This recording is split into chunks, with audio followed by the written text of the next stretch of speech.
Hello everyone. Today we will do the illustration 17th and illustration 18th. Let's start. From the following cash transaction related to Royal Club, Green Park, prepare income and expenditure account for the year ended 31st March 2019 and a balance sheet as at that date. Receipt and payment account given है.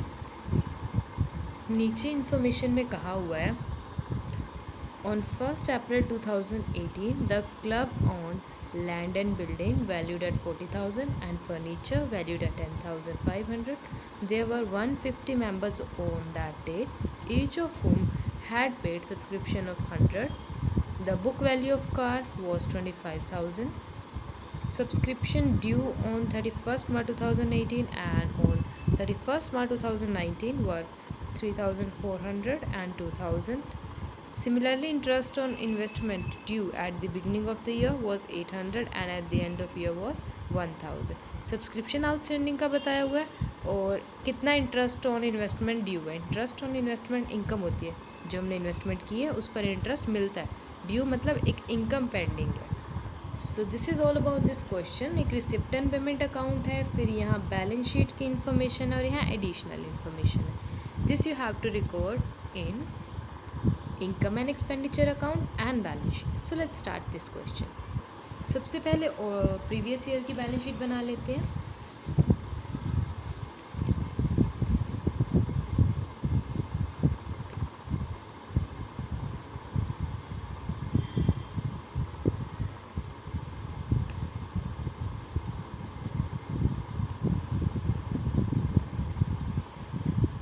Details हैं. Land and building 40,000.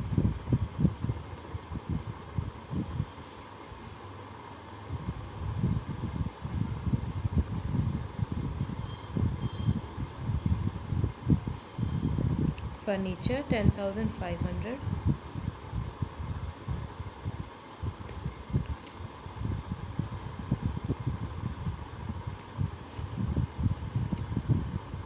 $150 life members और each life member ने ₹100 subscription पे किया. जो life membership होती है वो आपकी क्या होती है, कैपिटल नेचर की रिवेन्यू होती है. और कैपिटल नेचर की जो रिवेन्यू होती है उसे बैलेंस शीट में दिखाया जाता है, ना कि income and expenditure. And car है 25,000.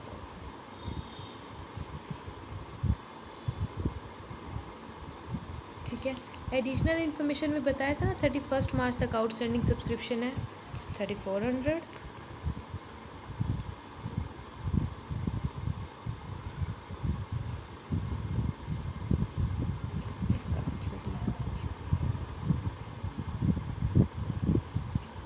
और साथ में कहा कि इंटरेस्ट ऑन इन्वेस्टमेंट रिसीव होना बाकी है 800. इसे हम एक्रीड इंटरेस्ट भी बोल सकते हैं. एक्रीड मतलब वो इंटरेस्ट जो अर्न तो कर चुके हैं बट अभी मिला नहीं है, कैश रिसीव होना बाकी है. अब स्टार्ट करते हैं इनकम एंड एक्सपेंडिचर अकाउंट. यहाँ दो चीज़ें इफ़ेक्ट होंगी. एक तो सब्सक्रिप्शन पर इफ़ेक्ट है और सेकंड इंटरेस्ट ऑन इन्वेस्टमेंट पर इफ़ेक्ट है, और कोई इफ़ेक्ट नहीं गिवन. तो स्टार्ट करते हैं. पहला पॉइंट है cash in hand.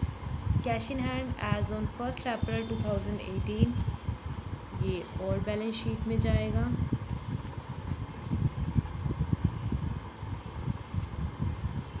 Next is subscription including ₹800 for the year ending 31st March 2020. ये एडवांस में मिला हुआ सब्सक्रिप्शन.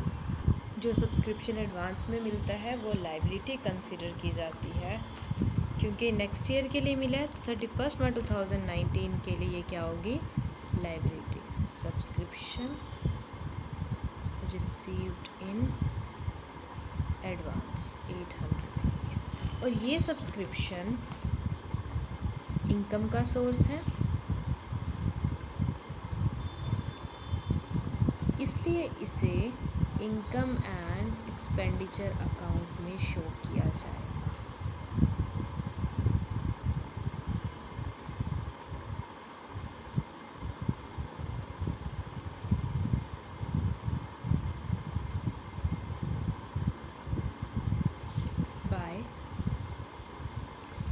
subscription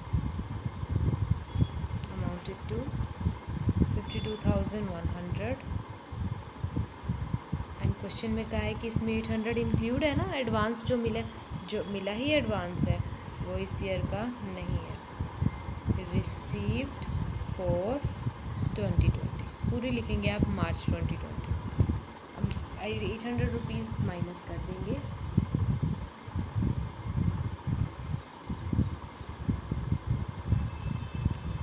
और इसमें जो दो बाकी एडजस्टमेंट होनी बाकी है वो एडजस्टमेंट्स हैं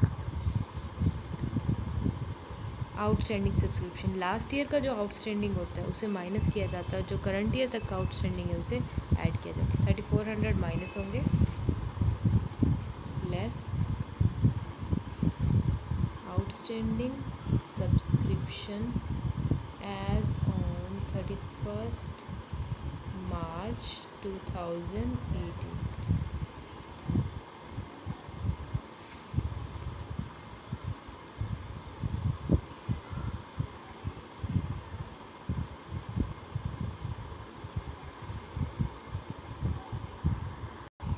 और जो करंट ईयर तक का सब्सक्रिप्शन है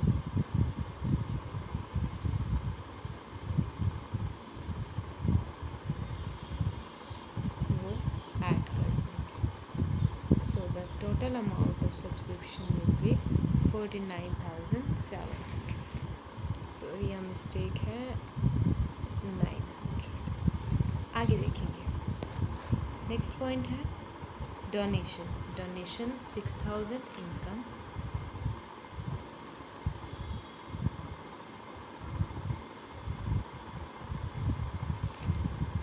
then proceeds from charity show 16,200,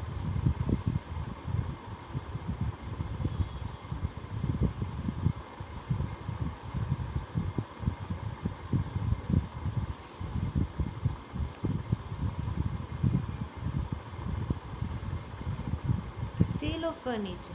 जो हमारे पास ऑलरेडी फर्नीचर था वो सेल किया, बुक वैल्यू 4,000 की थी और सेल कितने का कर दिया 1,600। कितने का लॉस हुआ 2,400। अब जो ये लॉस हुआ है ना इस फर्नीचर को सेल करके, उस लॉस को तो इनकम और एक्सपेंडिचर अकाउंट में दिखाएंगे, बट जो ये फर्नीचर की वैल्यू कम हुई है 4,000 से, इसका इफ़ेक्ट बैलेंस शीट में जाएगा। और वो कैसे जाएगा, देखो फर्नीचर कितने का था 10,500, राइट। तो इसे हम आज की बैलेंस शीट में दिखाएंगे फर्नीचर 10,500, इसमें से लेस कर देंगे सॉल्ट जो बेच दिया, और वो सेल किए 4,000 की बुक वैल्यू का। यहाँ अमाउंट जो बची है फर्नीचर की 6,500। हाउएवर जो लॉस हुआ है उसे लिखना ज़रूरी है, to loss on sale of furniture which amounted to 2,400। Next is life membership fee. देखो बैलेंस शीट में ऑलरेडी लाइफ मेंबरशिप फी थी 25,000, तो यहाँ पर चली जाएगी। जो अब इस बार की बैलेंस शीट है लाइफ मेंबरशिप फी, और इसमें ऐड कर देंगे जो एडिशनल रिसीव हुई है इस year 9,000, and the amount will be 34,000। Okay, next is interest on investment. देखो अगर इन्वेस्टमेंट पर इंटरेस्ट मिला है तो यानी इन्वेस्टमेंट होनी भी चाहिए। कितने की इन्वेस्टमेंट है 40,000। यहाँ ध्यान रखने वाली बात ये है, देखो यहाँ जब हमें नीचे बैलेंस शीट की इंफॉर्मेशन गिवन थी ना पुरानी, तो यहाँ कोई भी इन्वेस्टमेंट नहीं दी हुई थी, इन्वेस्टमेंट कितने की है, बट ये वाली वैल्यू यहाँ पर दी हुई है। तो इट मीन्स एक एसेट हमारे पास थी जिस वजह से इंटरेस्ट रिसीव हो रहा है, तो ये स्टार्टिंग में भी होगी, ये एज्यूम किया जाएगा। कहीं लिखा तो है नहीं कि यहाँ पर लिखा हो कि investment purchased. In this way हमें पुरानी बैलेंस शीट में भी इन्वेस्टमेंट शो करनी होगी जो है 40,000 रुपीज़, ठीक है। उसके बाद है सेल ऑफ ओल्ड का 20,000 रुपीज़। सी कार कितने की थी 25 की, कितने की सेल कर दी 20,000 की, तो कार को सेल करके भी लॉस हुआ, तो loss on sale of car 5,000, 25 की थी 20 में सेल कर दी। ठीक है, अब यहाँ पर ध्यान रखने की जो पुरानी बैलेंस शीट में कार थी अब उसे नई बैलेंस शीट में नहीं दिखाया जाएगा, क्योंकि ये कार तो बेच दी। जब कंपनी के पास ये कार है ही नहीं तो ये एसेट है नहीं, तो इसे शो भी नहीं करेंगे। अब इसमें एक पॉइंट रह गया जो इंटरेस्ट ऑन इन्वेस्टमेंट को ट्रीट करना था। कितना रिसीव हुआ 4800 बाय इंटरेस्ट ऑन इन्वेस्टमेंट 4800। इसमें एडजस्टमेंट करनी पड़ेगी, नीचे क्वेश्चन में इंफॉर्मेशन थी। जो बिगनिंग में इंटरेस्ट ऑन इन्वेस्टमेंट कितना था 800 और एट द एंड कितना है 1000। बिगनिंग वाला माइनस करेंगे और करंट ईयर वाला ऐड करेंगे, लेस करेंगे एक्रूड इंटरेस्ट एज ऑन 31 मार्च 2018। अब इसमें ऐड कर देंगे accrued interest as on 31 March 2019 और ये accrued interest को बैलेंस शीट में भी शो करना है। 800 रुपीज़ जो शो कर दिया था, अब ये 1000 है, ये आप शो कर देंगे।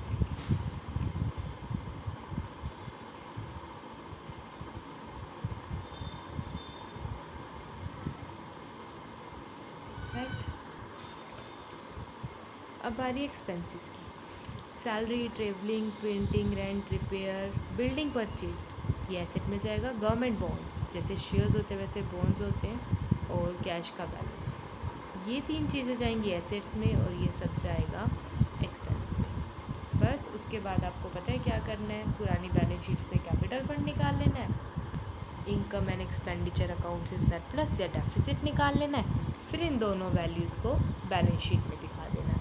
हाँ, बट एक बात और जो आपको ध्यान रखनी है वो ये कि जब आप नई बैलेंस शीट बनाएंगे, इट मीन्स जो करंट ईयर की बैलेंस शीट बनाएंगे, तो पहले उसे प्रीवियस ईयर की बैलेंस शीट से ज़रूर कंपेयर करो। जैसे कि यहाँ एक इन्वेस्टमेंट है, इसे हमने कहीं लिखा नहीं ना कि इन्वेस्टमेंट सेल की, तो उस इन्वेस्टमेंट को इस बैलेंस शीट में भी दिखाया जाएगा। ये अज्यूम किया जाएगा, अज्यूम क्या, इसका यही मतलब है अगर सेल नहीं की तो ये हमारे पास है इन्वेस्टमेंट 40,000 रुपीज़। ओके, नेक्स्ट क्या था यहाँ, फर्नीचर हमने शो कर दिया क्योंकि कुछ सेल कर दिया था। Land and building 40,000।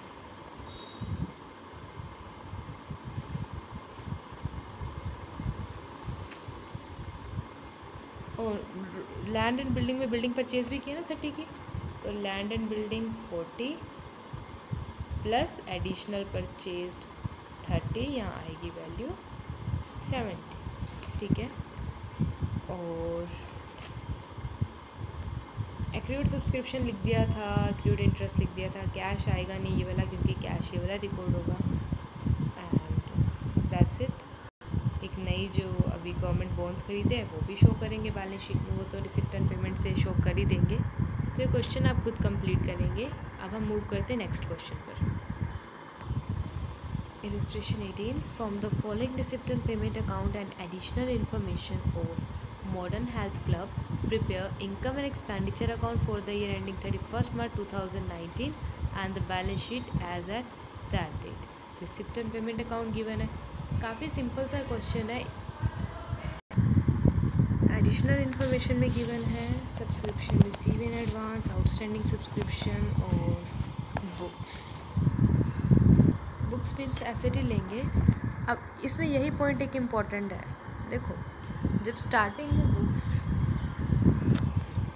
बुक्स जो है 16,000 की परचेज़ की, देखो अगर 12,500 की बुक्स थी 16 की परचेज़ कर ली तो इट मीन्स ये टोटल बैलेंस तो 28,500 हुआ ना, और एंड में बुक्स 26,500 की है, तो इट मीन्स इस एसेट पर 2,000 का डेप्रिसिएशन चार्ज हुआ है।